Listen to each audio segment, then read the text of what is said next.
It often happens that people with good eyesight fail to see what is right in front of them. They have too much to take in, I suppose, whereas people who cannot see or see very little have to take in only the essential whatever is right, tellingly on the remaining senses. Hello everyone, this is Rahul Sir's. It's my great pleasure to welcome you again to Dear Rahul Sir classes. आज हम सबके favourite author Raskin bird की एक interesting कहानी discuss करेंगे जिसका title है the eyes have it. ये दो अजनबियों की बीच हुई एक मुलाकात की किस्सा है जो कि एक ट्रेन में हुई थी।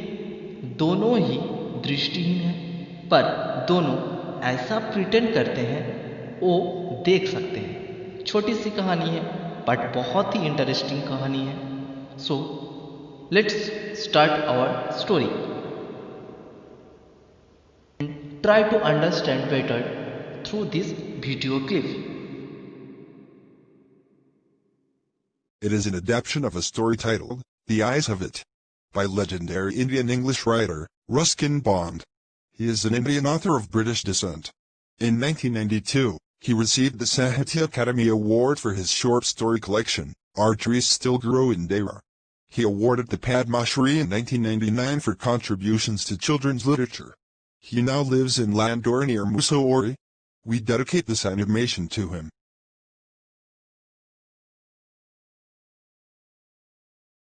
It happened a few years back. I was on the train to Dehradun. It was a journey so memorable that I can't forget it in this lifetime.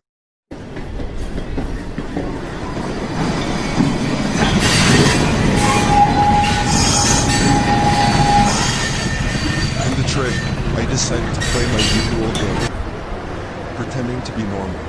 Being normal? Well, yeah, it was always amusing to pretend that I wasn't blind.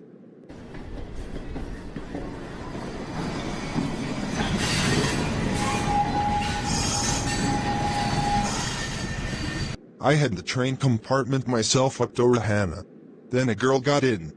From what I could hear, a couple who saw her off, probably her parents. Anna, keep your things safe, dear. You must be very careful. You shouldn't lean out of the window, it's very dangerous.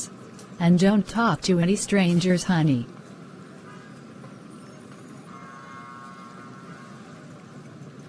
Goodbye, baby. Safe journey, Anna. Bye, Mom. Bye, Dad. As I was totally blind at the time, my eyes sensitive only to light and darkness, I was unable to tell what the girl looked like. But I knew she wore slippers, from the way they slapped against her heels.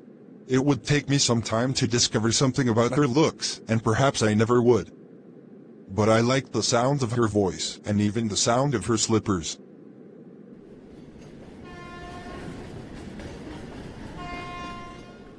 Are you going all the way to Dehra? I must have been sitting in a dark corner, because my voice startled her. Oh. I didn't know anyone else was here. Well, it often happens that people with good eyesight fail to see what is right in front of them. They have too much to take in, I suppose. Whereas people who cannot see have to take in only the essentials, whatever registers tellingly on their remaining senses. I didn't see you either, but I heard you come in. I wondered if I would be able to prevent her from discovering that I was blind. Provided I keep to my seat, I thought, it shouldn't be too difficult. I am getting off at Saharanpur. My aunt is meeting me there. Then I had better not get too familiar.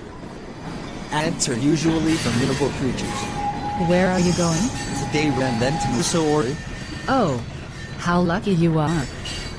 I wish I were going to Mussoorie. I love the hills.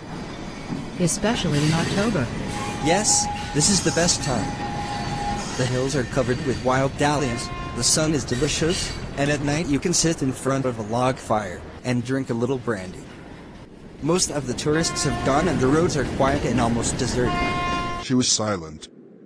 I wondered if my words had touched her or whether she thought me a romantic fool. Then I made a mistake. What is it like outside? She seemed to find nothing strange in the question. Had she noticed already that I could not see? But her next question removed my doubts. Why don't you look out of the window? I moved easily along the berth and felt for the window ledge. The window was open, and I faced it, making pretense of studying the landscape. I heard the panting of the engine, the rumble of the wheels, and, in my mind's eye, I could see telegraph posts flashing by.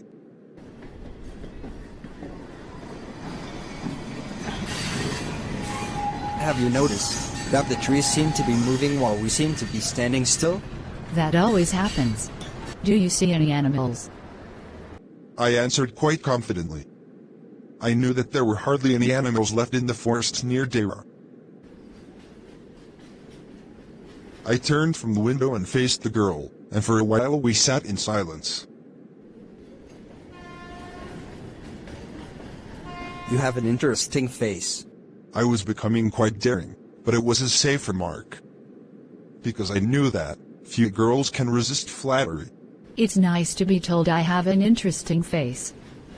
I'm tired of people telling me I have a pretty face. Well, an interesting face can also be pretty. You are a very gallant young man. But why are you so serious?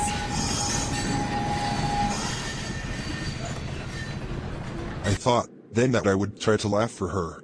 But the thought of laughter only made me feel troubled and lonely. We'll soon be at your station. Thank goodness it's a short journey.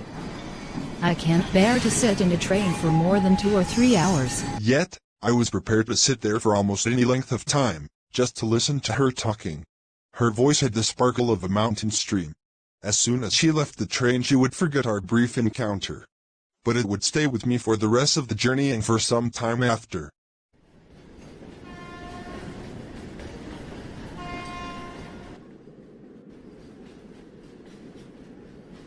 I wondered if she wore her hair in a bun or if it was plaited. Perhaps it was hanging loose over her shoulders. Or was it cut very short? The train drew slowly into the station. Outside, there was the shouting of porters and vendors, and a high-pitched female voice near the carriage door. That voice must have belonged to the girl's aunt. Goodbye. Nice to meet you. She was standing very close to me. So close that the perfume from her hair was tantalizing. I wanted to raise my hand and touch her hair, but she moved away. Only the scent of perfume still lingered where she had stood. There was some confusion in the doorway. Oh, sorry. I am so sorry. I didn't see. Sorry, I couldn't see you either. The train started moving again.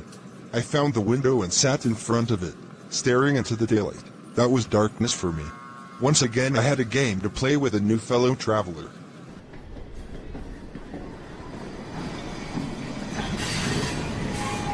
So many things were happening outside the window. It could be a fascinating game guessing what went on out there. The man who had entered the compartment broke into my reverie. You must be disappointed. I'm not nearly as attractive a traveling companion as the one who just left. She was an interesting girl. Can you tell me? Did she keep her hair long or short? I don't remember.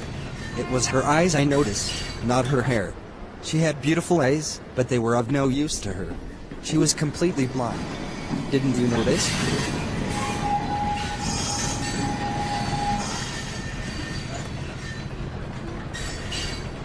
I wonder where she is now, and also wonder if I will ever able to forget her voice, or the